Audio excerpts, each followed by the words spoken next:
All right, my name is Lieutenant Colonel Joshua Nelson, and Colonel Lewis, thanks for coming, and the rest of the staff that's going to put on this good program for you as it's called an Extremism Stand-Down. Okay, I'm going to read a couple of the reasons why we're doing this, and then we'll introduce the folks that are going to give you this presentation, and we'll get it done.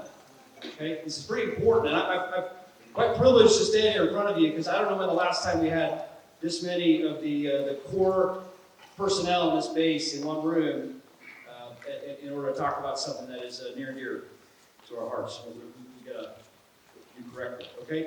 I'm going to read through a couple things just to kind of show you why we're here. All right, first SecDef on February 5th, he talks about how we expect public servants to be guided in their action by a strong moral compass. Service in the DoD is a privilege that comes with added responsibilities and obligations. Talks about how we deserve an environment free of discrimination, hate, and harassment. To that end, the SecDef is directing commanding officers and supervisors at all levels to select a date within the next 60 days to conduct a stand-down. Per the MAR admin, which came out on 5 March, no later than 2 April, hence the quick turnaround, so I appreciate everybody coming up so quick. We'll conduct and document a leadership stand-down in order to address issues of extremism in the ranks. This training stand-down is intended to ensure Marines, sailors, and Marine Corps civilians, they understand the importance of their oath of office, can describe impermissible behaviors and procedures for reporting suspected or actual extremist behaviors in accordance with reference. End state is that the force is trained to sustain to the standard, and leaders have an opportunity to listen to your concerns, experiences, possible solutions that can be offered in this day. So there you go. We're going to talk a little bit about the definition of extremism, what is permissible and not permissible, how to report it. We're going to review our oath.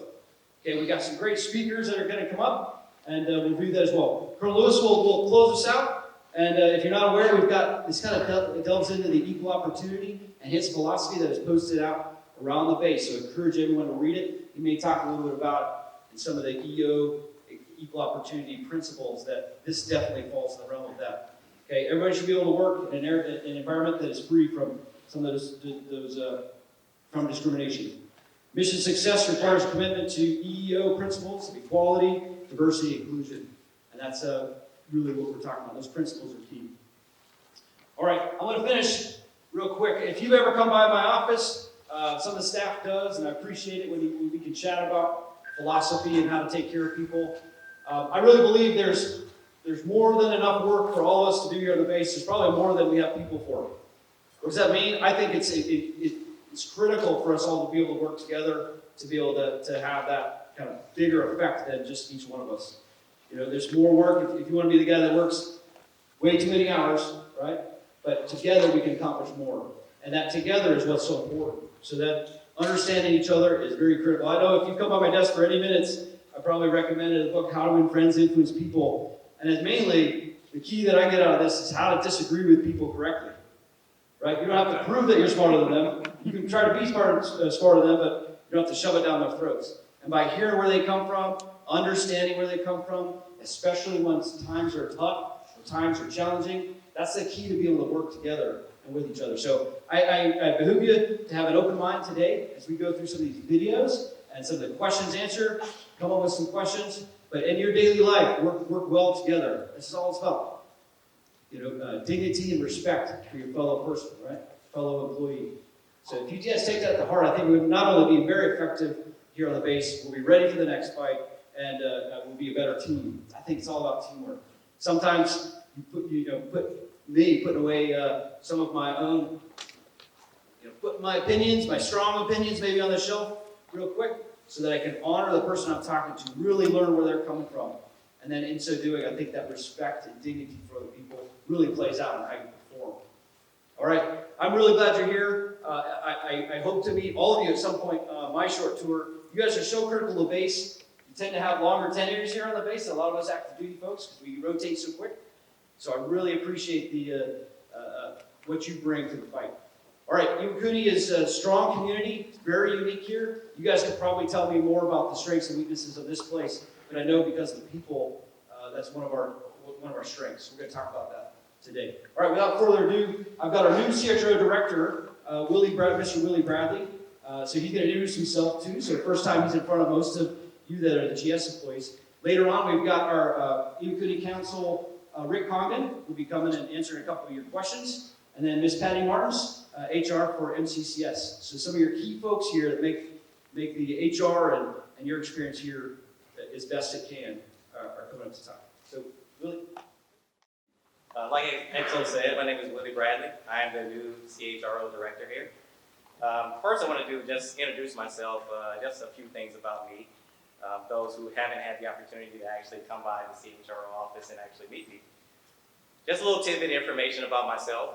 I've been here on station for a whole 30 days now. So I got a nice gift meeting with the XO, and he said, hey, guess what? We need you to do a presentation next week. So I was like, good to go, sir. That's why I'm here, and that's where we're all here now. I come here from the Department of Veterans Affairs, where I spent approximately 15 years working in the field of human resources. I'm also a Marine Corps veteran myself. I served a couple years ago. I ain't gonna say how many. You start trying to guess how old I am right now. 14, 15 years with the VA. Hometown, I'm from Little Rock, Arkansas. Kind of moved all over, working with the VA and being in the Marine Corps as well. So just been enjoying my federal career. Glad to be here in Iwakuni. Looking forward to getting out of the hotel, really getting out in town, and really seeing what Iwakuni has to offer as far as experience-wise. So with that, I'll go ahead and jump into the presentation here. I feel like I can kind of manage holding all these things around here. I got cards, I got the mic, I got the clicker. Let's see if we can make this thing work. All right, so we're going to talk about the purpose. The XO gave us a good brief introduction of why we're here and what we're going to be discussing here today. So, what I'd like for you all to do is just have an open mind, right? Have an open mind, but as you're doing that, look to the left and to the right? And just know we're not looking in the mirror. We're not looking at ourselves. We're looking at another human being, another individual, an individual that may have different ideals, different opinions, different visions that you may have. And just take that into consideration in our daily lives. Oftentimes we'll get into discussions in the workplace. We think it's appropriate, but we're offending the next person in the next cubicle. So you always have to be cognizant and cautious of those conversations and discussions that we're having in the office. Because again, you never know who we're offending and their opinions as well. So again, treating everyone with dignity and respect. I think that's one of the things that's been driven home in us since grade school, right? Since we were able to talk. I like to say, be high to the grasshopper, We were little kids when they taught us to, treat people with respect, treat people how you want to be treated yourself. Those core values, is something that we should carry with us on a daily basis, in our personal lives as well as in our work lives. That's what we do. That's who we are as human beings. And so, through this presentation, we're going to look at a couple videos. We're going to look at the coming out of the Marine Corps and the Sergeant Major of the Marine Corps video. We're also going to look at the Secretary of Defense video. And after that, we'll get into a little discussion, as Exo alluded to, about the oath of office. We'll actually get into some good case studies, right? So I just came back from the States, or came here from the States, and have been there, of course, the entire time. But looking at some of the events that have transpired over the last year and a half, 2 years in our country. So looking at some actual cases of incidents that happened with some of our federal employees. And then we'll learn about what's appropriate, what's not appropriate in the workplace and in our private lives. Okay.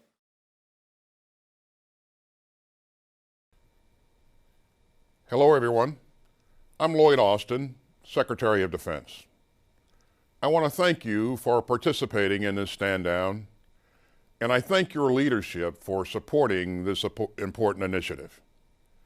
And let me say right at the outset that there is not a single doubt in my mind that you take seriously your oath to the Constitution, in that you serve this country with honor and dignity and character, in that you believe in and uphold our core values each and every day.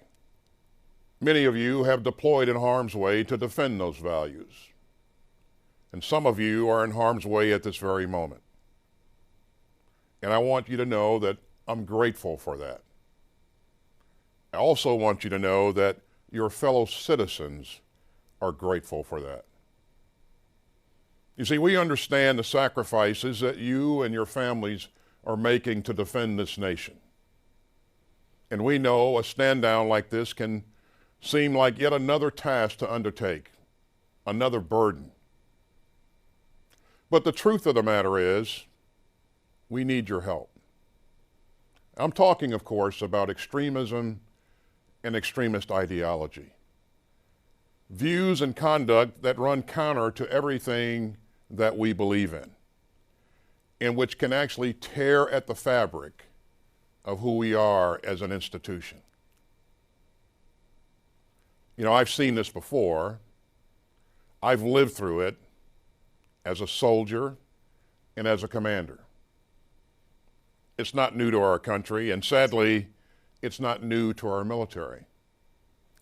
What is new is the speed and the pervasiveness with which extremist ideology can spread today, thanks to social media and the aggressive and organized and emboldened attitude that many of these hate groups and their sympathizers are now applying to their recruitment and to their operations.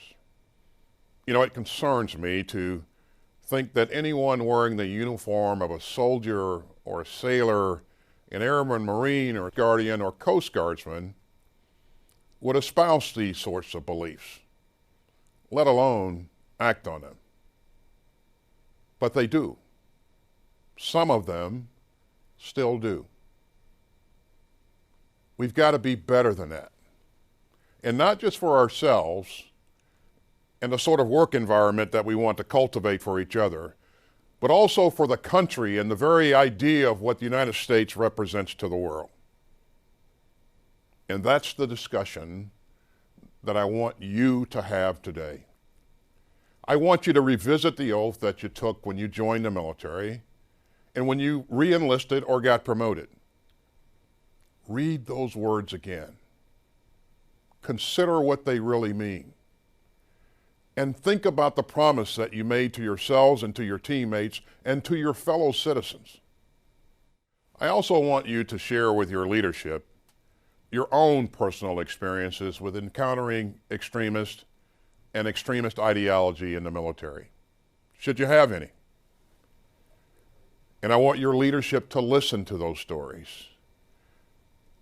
And I want them to listen to any ideas that you might have to help us stamp out of the ranks the dangerous conduct that this ideology inspires. And so, I want you to remember also that we've got important things to do, ladies and gentlemen. We have serious commitments around the world, and people depend on us. So we can't afford actions and behavior that are at odds with our values and that undermine good order and discipline, that harm or harass and otherwise violate the oath that we share and the bonds of trust upon which we all rely. Again, thank you for what you and your families do each and every day. Thank you for upholding your oath, and thank you for helping us get smarter about dealing with this very important readiness issue. I'm proud to be on your team.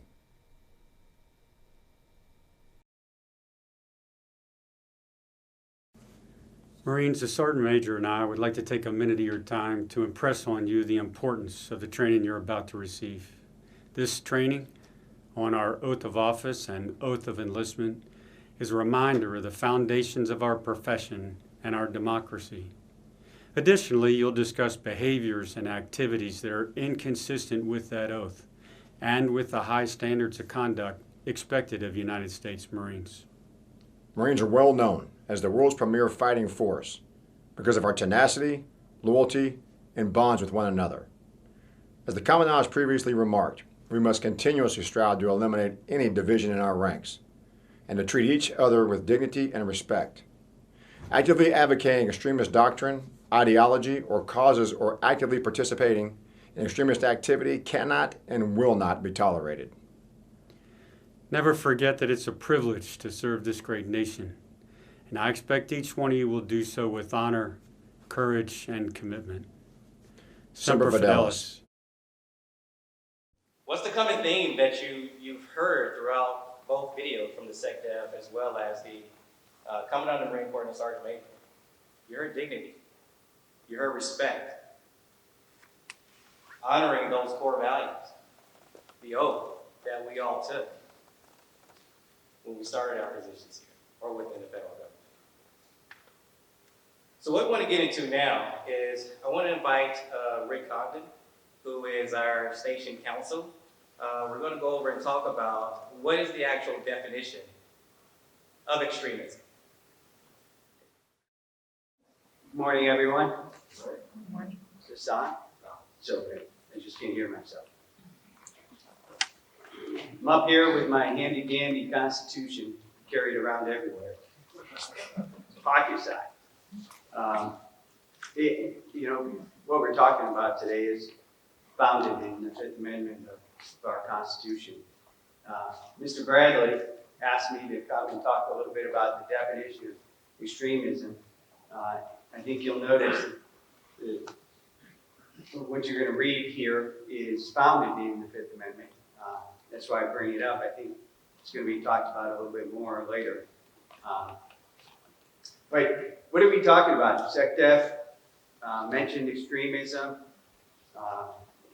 You've heard it many times this morning. Here's the definition of it. This definition comes from a Department of Defense instruction. That instruction is dated 2009. So we're not talking about a new definition. We're not talking about anything new that you're required to, that we're all required to uphold. We're talking about common definition that we've been following for many years. What's prohibited? Actively advocating supremacist, extremist, or criminal gain doctrine, ideology, or causes. And then it goes on to say what those could look like, or including advancing, encouraging, or advocating illegal discrimination. So what's that look like? Discriminating against another individual based on their race, creed, color, sex, religion, ethnicity, national origin, including sexual orientation and gender identity, or advancing, encouraging, advocating the use of force, violence, or criminal activity, or otherwise depriving individuals of their civil rights. It's a catch-all phrase, not allowing individuals their right to pursuit of life, liberty, happiness. So that's the definition of what we're talking about today. Keep this in mind as we carry out the rest of this presentation. This is what we're talking about when we mention extremism. We're going to be giving case studies, talking about how this plays out in the employment world and how this may apply to you. What we want to get into now is actually reviewing the oath of office. Understanding that there is an oath that we take as GS, wage grade employees, and there's a similar oath that you all take as NAP employees. So we're going to take a moment just to look at those oaths of offices, and then we'll have a brief discussion on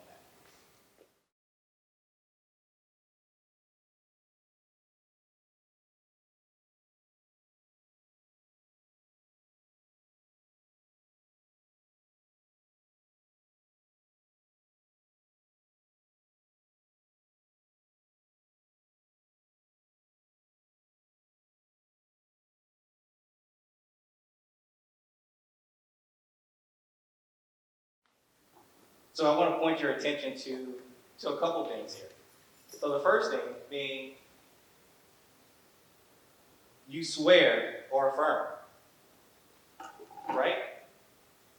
We're all raising our right hand, swearing or affirming that these are all the things that we'll do, or won't do, for that matter. Our oath does not have an expiration date, right? So anytime you look at that, you can go into your EOPF as a GS or wage grade employee. If you're a NAF employee, you can contact the HR office, request to go through your OPF, go through your files, look at what's in there, right? Look at what you signed and what you agreed to. We're all, as federal employees, held accountable, right, to this particular oath that we swore to. Number 3, participate in a strike or strike against the government. We'll talk a little bit about the impermissible behaviors a little later in the presentation. However, just start thinking about that. What is striking? What is a rally? What are these things?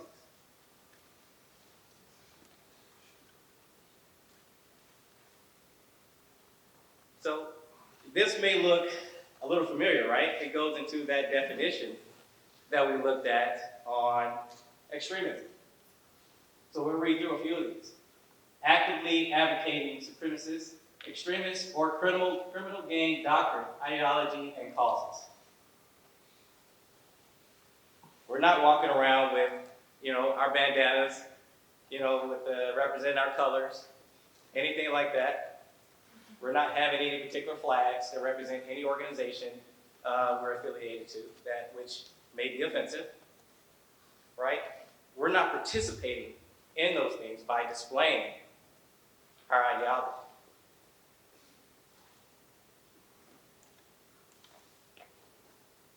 So advancing, encouraging, or advocating illegal discrimination based on race, creed, color, sex, religion, ethnicity, or national origin.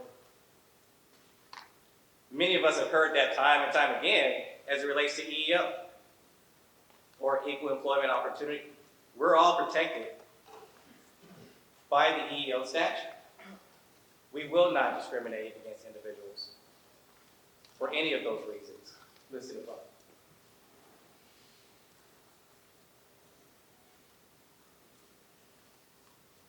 So what I want to get into now is some actual examples which I believe will really help resonate some of these things that we've been talking about as it relates to the activities that are impermissible.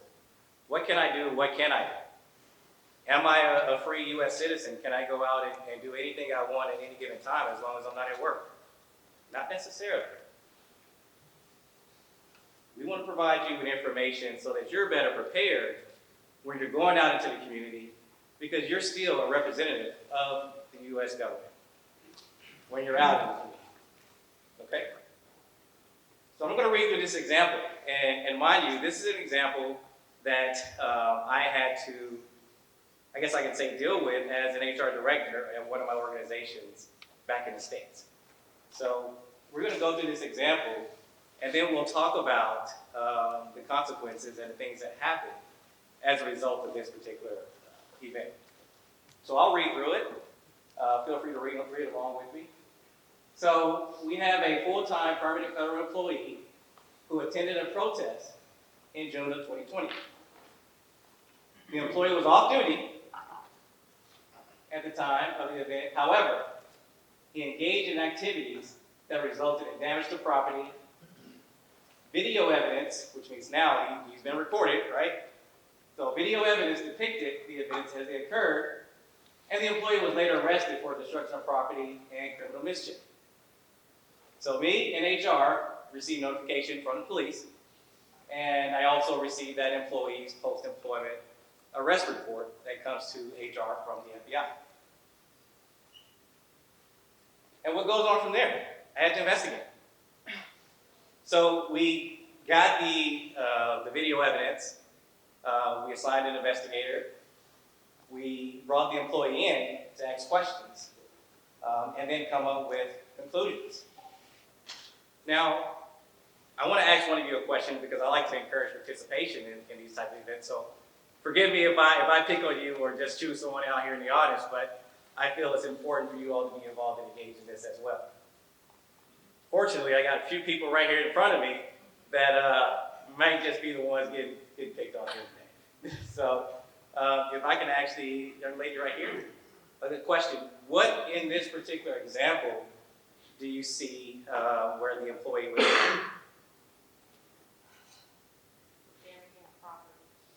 damaging property? Okay. So definitely damaging the property. So let me tell you. So the actual participation at the protest or the event in itself is not a violation, right? You can feel free to involve yourself as a civilian federal employee in those type of protests or rallies, if you will, on your off-duty time, right? Where things get a little funny is when other things happen through the course of that particular event. In this case, this gentleman was participating in the event. Who knows what transpired? Video evidence showed what transpired. But the individual engaged in those activities that were inappropriate. As a federal employee, you're accountable for that conduct outside of the workplace. So what happened? So what happened to this individual as a result of engaging in those activities? Alex, the gentleman here in front. What happened to him? Yes. I want you to pick. Just give me. Shine the dark. Depending on his, I would say he probably got a release from employment with the federal government. Right. In this particular case, this individual held a position of national security. So I'll say that he was a police officer with the organization. He was a police officer with the organization.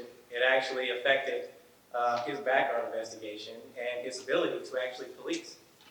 So unfortunately, after the investigation concluded, the individual was provided with an opportunity to respond. He was terminated from federal employment.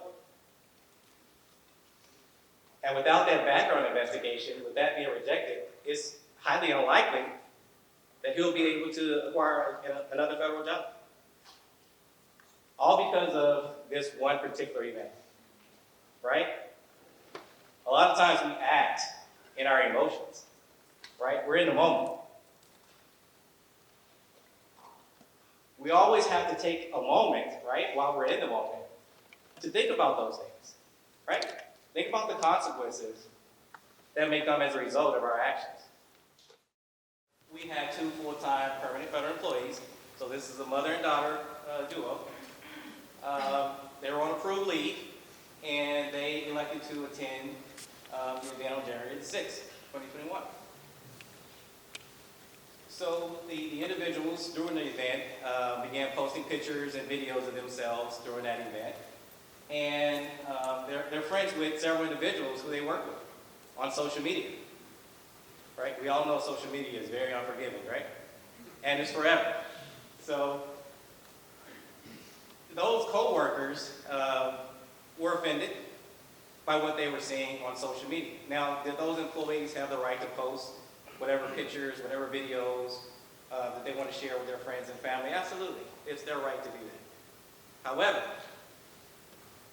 looking at the perception of the employees that are their counterparts or their co-workers, and take into account how that may have affected the work environment. Right now, that working relationship that these 2 individuals had with their co-workers is a little tainted, right? So, what actually happened in this case? I know you're waiting on me to tell you, right? I won't pick on anyone this time. I'll go ahead and go right into it. So, these 2 individuals actually did nothing wrong. Right? There was no evidence that supported that they engaged in any type of criminal activities. They didn't, get arrested like the other individual. And they came back to work and they proceeded accordingly doing their job. Now, mind you, there had to be some relationship rebuilding. They had to rebuild some trust with those co-workers And again, that all goes into, some of the choices that we decide to make. We don't have to, post everything that we do. We don't have to post all of our ideas or our opinions. Those are meant for us, right? You can feel free to share them, absolutely. But think about who that may affect and how, right? Another way, just look at and choose who you allow to be friends on your social media sites. There's a lot of people that aren't friends with coworkers on their sites for those very reasons. You want to maintain a positive working environment. Okay? So, I'm going to go into this third case study, which is Ms. Patty Martins is going to come in and talk to you all about. And then we'll have some more questions and discussion. Good morning, everyone. Happy to be here and happy to see MCCS and the civilian from the station join us today. So it's great to see everybody's faces. So the case study that I want to share with you is a real case from MCCS that took place last year. And this will bring me to the last part of the presentation, which is the reporting piece. So this is the case of a part-time NAF employee that started adding fake events to a department calendar. So just imagine when you go and enter the office where customers and employees come in, this employee was adding all kind of events, but it started as a joke. It started with a couple of events. And some example of that, he will write, for example, office wife boyfriend appreciation day, or the next day he wrote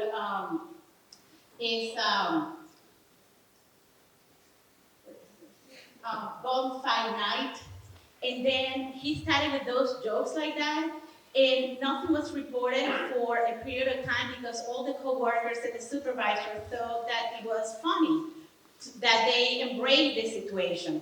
So things escalated, it got out of control, and the next thing that we have is hundreds of events that he was making up, and one of them said school shooting practices, right?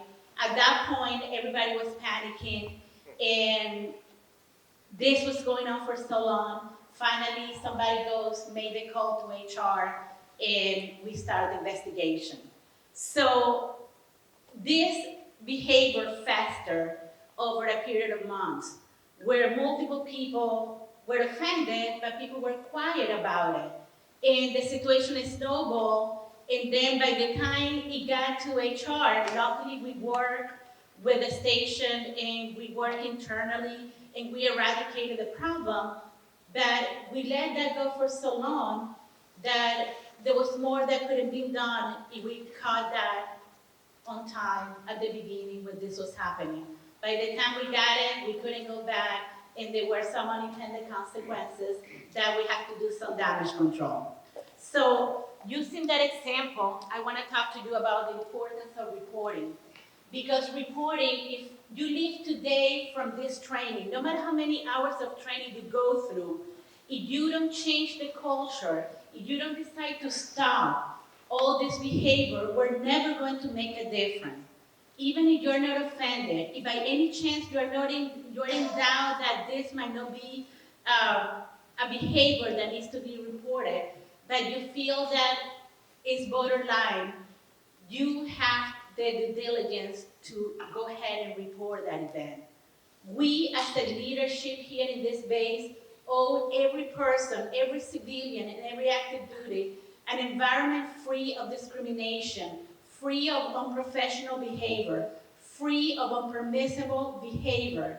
And if you don't give us an opportunity to address and do our due diligence, we cannot address the issue.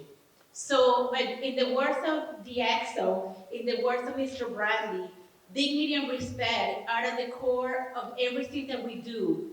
And without you, this station cannot function. And we owe that to every single person.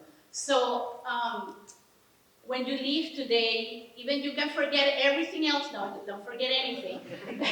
You have to remember that reporting is the most important. So your chain of command is number one, as an employee, and your supervisors, if you want to go through that channel, that's the best source to be able to escalate this issue. If you work for the station, Mr. Bradley's department and his information is right here on the screen, and their phone number and email address. For any FCCS employee, it's my department, my contact information is here. All of you know where to find us, but please make a difference, contact us. We want to make sure that we are providing you a safe and healthy environment for all our employees. Give us an opportunity to protect what we have, and give us an opportunity to really embrace the core values of the Department of Defense. So I'll leave you with some final thoughts before I turn it over to the XO. We kind of talked about this in that social media is forever. It does not go away. One thing to remember that I want you to take with you is protect your peace. Protect your peace. And what does that mean? What do I mean by protect your peace? You think about some of the issues that are going on with us today and the impact that it's had on individuals' lives, and perhaps the mental health issues that those individuals may be dealing with right now. So protect your peace, and you do that by, I got my little notes here, learning who deserves a response, right? Who deserves an explanation? Who deserves one answer? And who deserves absolutely nothing at all? Take those key points with you and protect your mental health. Protect your peace. And that's all I have, and we'll turn it over to the CO, Colonel Lewis. Hey, good morning, everybody. Good morning. My name's Lance Lewis, commanding officer of the Marine Corps Air Station Iwakuni, and thanks for being here today. It's got to be, I'm holding the cleanest microphone in all of Japan right now. I'm going to eat my lunch off of this thing. Today's important. Why we're in here. The XO talked about why. The Secretary of Defense talked about why. The Commandant and Sergeant Major of the Marine Corps talked about why. Mr. Bradley, Ms. Martins, Mr. Congdon talked about why we're here. The Secretary of Defense asked us to look at something very specific, which was our oath. Most of you in here served in the military in some form or fashion, or you're married into the military, or you're serving in the Department of Defense, just being employed here. You're employed by the Department of Defense. And the SecDef asked us to take a look at our oath. And if you look at the beginning of that, as Mr. Bradley alluded to, you swear to it. You give your word. You're giving your bond. Maybe that's an old-fashioned notion, but you're giving your word to that. You are swearing to it to protect and defend the Constitution of the United States. And that's pretty important. And we're unique in that in the world. No other country does that. Just a little history on our oath. Where did the oath come from? When the Second Continental Congress got together in Philadelphia, as the British came in and took over Boston in 1775, Second Continental Congress got together. The first order of business that they had, the very first thing, they came into a room. They came into the Liberty Hall, if you've ever been there before in Philly, and the first thing they decided on wasn't, hey, we need to raise an army to fight these British invaders. Nope. It wasn't, hey, who are we going to put in charge of the army? Nope. It wasn't, hey, how are we going to raise taxes? What kind of judiciary are we going to have? Nope. It wasn't that. The first thing they decided on was, what will the oath be to those serving in uniform? That was their first order of business. And they decided, hey, people aren't going to take an oath to the President of the Congress. They're not going to take an oath to a person. It won't be to a nation. It won't be to ideals. It will be to laws. That was the first thing that they established. Then they went on to do many things after that. But when they wrote the Constitution, again, you're swearing to it. And a lot of people don't really read it. Like Rick, I've got a smaller pocket-sized version of the Constitution. And unfortunately, it's written very small, and I'm very old. And so I've had to write out in big letters the preamble, but I just kind of like to go over that with you. We, the people of the United States, in order to form a more perfect unit, to establish justice, to ensure domestic tranquility, provide for the common defense, promote general welfare, and secure the blessings of liberty for ourselves and our posterity, do ordain and establish this Constitution of the United States of America. That right there is the most perfectly written mission statement ever. No military, no Fortune 500 company, nobody has come up with anything better than that. It defines the who, what, where, why, when, in there. Who, we, the people of the United States. What? In order to form a more perfect union, we will establish justice, rule of law, equality under the law. Provide for the common defense, that's what we do, both internal and domestic, with law enforcement. We provide for that common defense of the nation. Nobody will attack our nation. We will project power overseas. That's what we'll do to defend our country. We will ensure domestic tranquility. We will secure the blessings of liberty, life, liberty, the pursuit of happiness. These are inalienable rights. This is all in the Constitution. These are ideas that we hold dear. When? Now. Ourselves and our posterity. When does that end? Never. The future. It will go on forever. And that securing blessings of liberty are, we will promote those things within our nation, and we will partner with people who believe in those ideas as well. We'll look to secure those blessings of liberty wherever we can find them around the globe. That is what we do. That is what we do. So what do we do here? Heard from the SecDef, and we heard from Mr. Congdon. These aren't new things. Extremism, racism, sexism, any other ism that happens to be out there. This isn't new. These aren't new things. These aren't new problems that we have. We've had to deal with them. But today, we get an opportunity. Every crisis provides an opportunity. We get to be in here today, and I'm thankful for the opportunity to be able to recage my compass back to true north and make sure I'm on track. And that Constitution, like the Secretary of Defense had us look at again today, reminds us where our true north is. What is our role here? Today, being here with you this morning and this afternoon, to me, was the most critical thing that I have going on, for this entire month. So that we can talk about these things, so we can remind ourselves of these things. You here are civilian employees, or GS employees, MCCS. You are the continuity of this base. My job as a base commander is to defend this advanced naval base in support of the naval campaign. That's the top line mission of the Marine Corps. That is what my command does. You are part of that command. You're an integral part of that command. You have the knowledge, the experience that our junior Marines and sailors and young officers don't have. You work with them. You see them every day. And I am so, so thankful for every single one of you and what you do.